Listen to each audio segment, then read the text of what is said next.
अस्सलाम वालेकुम बच्चों, कैसे हैं आप सब। उम्मीद है कि आप सब अच्छे होंगे। मैं आपकी टीचर ब्लूबेल स्कूल सिस्टम से। बच्चों, हमने छलावा की पढ़ाई भी कर ली, हमने इसके अल्फाज मायने भी कर लिए, हमने इसके सवाल नंबर 1 और 2 भी कर लिया। आज हमने इसके सवाल नंबर 3 और 4 करने हैं। चलिए आइए देखते हैं। सवाल नंबर 3 क्या है। मुसन्निफ़ के भाई को किस चीज़ का शौक़ हो गया था और मुसन्निफ़ इस शौक़ में कैसे हिस्सेदार बने। कैसे हिस्सेदार बने थे मुसन्निफ़ के भाई को? क्या शौक़ था? साइकिल चलाने का शौक़ था ना। तो साइकिल चलाने, और मुसन्निफ़ क्या करता था? मुसन्निफ़ अपने भाई की साइकिल को धक्का लगाता था।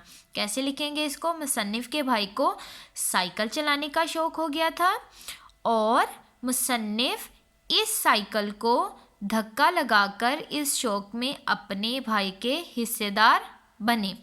अगला सवाल नंबर अगला सवाल क्या है? सवाल नंबर 4।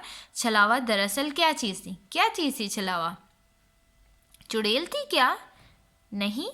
छलावा क्या था? छलावा क्या था?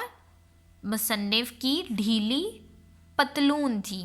और वो ढीली किस तरह से हुई थी? क्योंकि मुसन्निफ़ ने बकरी के बच्चे को गोद में पकड़ लिया था, जिसकी वजह से उसकी पैंट ढीली हो गई थी और वो सड़क से रगड़ रही थी। और मुसन्निफ़ क्या समझा कि शायद ये मेमने की टांगें हैं जो लंबी हो गई हैं। इसको कैसे लिखेंगे? छलावा दरअसल मुसन्निफ़ की ढीली पतलून थी जो बेल्ट ढीली होने के बायस सिरकते सड़क पर रगड़े खाने लगी थी। ठीक हो गया बच्चों। हम क्या करेंगे?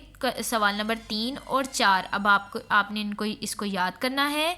इसके बारे में जो भी हमारी डिस्कशन होगी वो होगी जूम सेशन में।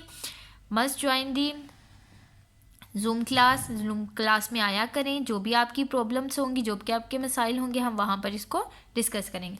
ओके बेटा, अल्लाह हाफिज़।